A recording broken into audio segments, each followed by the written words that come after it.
Hello guys, kumusta? Ang pinakaunang nakita kong problema nung binaklas natin si Dio, yung chassis. Ayan, ito yung lumang chassis. Kung mapapansin nyo, dalawa na yung chassis, ano? Kasi bumili ako ng isa pang chassis para sa Honda Dio 1. Ito yung lumang chassis. Itong sa taas, walang butas. Pero nung tinanggal ko na yung sa ilalim, ito. Nalulusaw na siya. Ayan. Diyan. At ito at dito. So yung Dio nang nabili ko yon, wala siyang papel kasi Japan surplus lang siya. Pero try kong bumili ng papel kapag natapos na natin siyang i-build. Kasi medyo mahal pa yung papeles ngayon, ano. Mahal pa sa mismong motor. Ito naman yung binili kong surplus.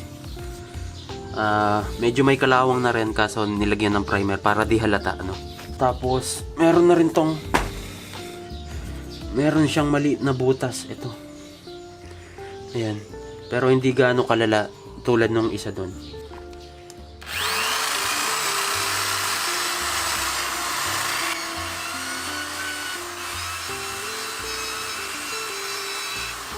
So, ayan guys. Ngayon, weweldingin ko itong butas para di pasukan ng tubig, ano.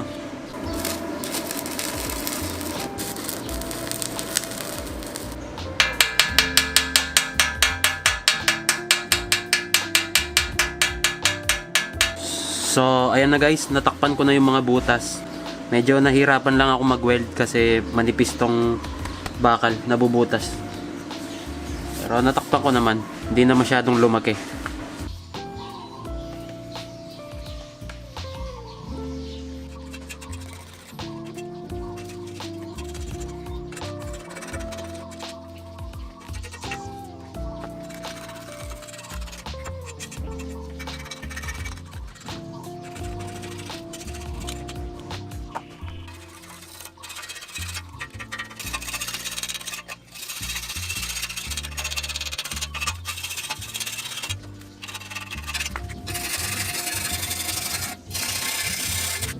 Mahirap mo kasi. Parang hindi ko na ako.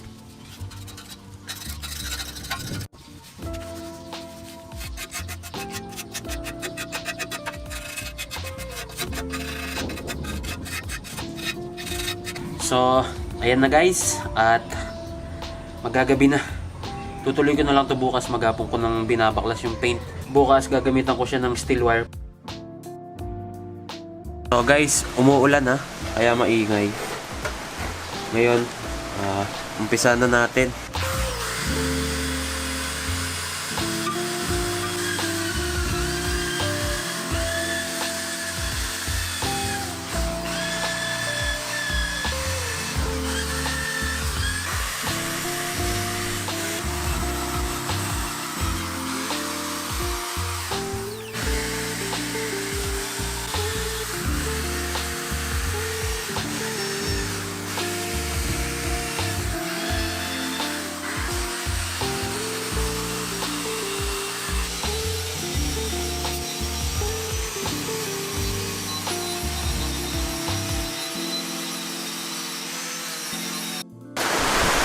So, ayan guys, malakas ang ulan.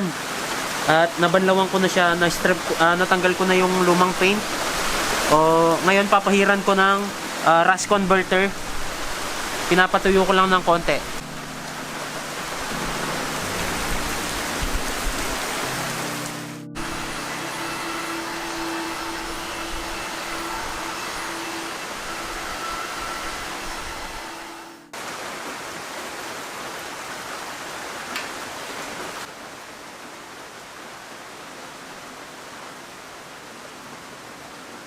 So ayan guys, papatuyuin lang natin. Tapos ililiha ko siya. At baka bukas ko na to ituloy. At hindi tayo makakapag-primer ngayon kasi umuulan, baka maambunan eh. So guys, ngayon pwede na tayong magliha.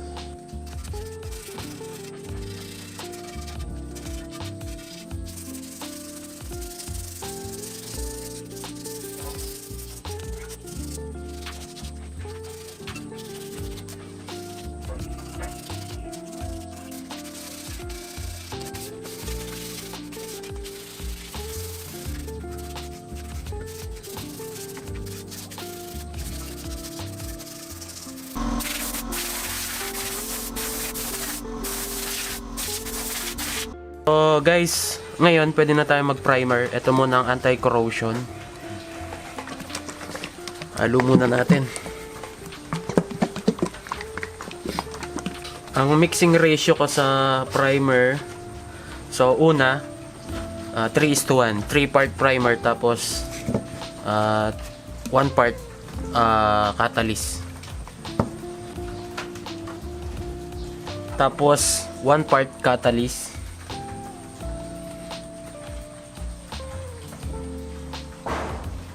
Ang susunod is 1:1. So 1 part ng primer with catalyst tapos 1 part thinner. So ayan, nandito na tayo sa number 4. Dadagdagan natin ng thinner. Bali 1:1 na.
So ngayon naman guys, primer surfacer tayo. Ayan. Halo ulit. Same lang to ng mixing ratio ng anti-corrosion. 3 part surfacer at 1 part catalyst.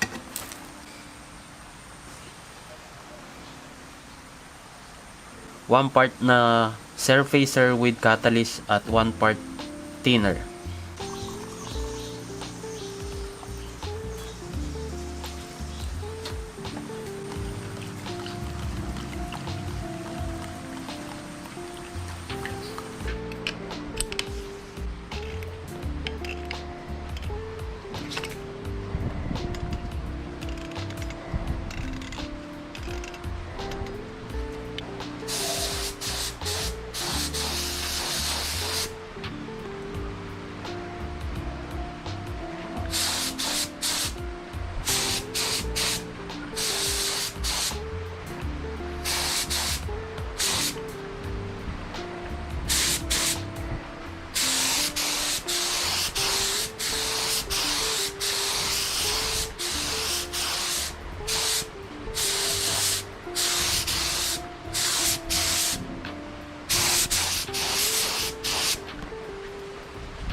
So, ayun guys, naliha ko na siya.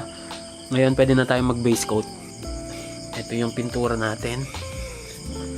Halo ko lang.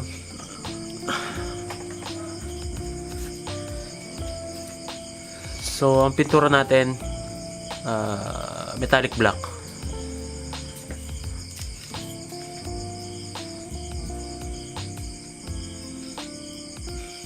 So, 3:1 ulit. Tapos, 1:1 thinner.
So, ngayon naman guys, pwede na tayo mag-clear coat.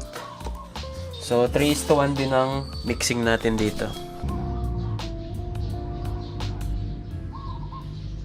1 part hardener.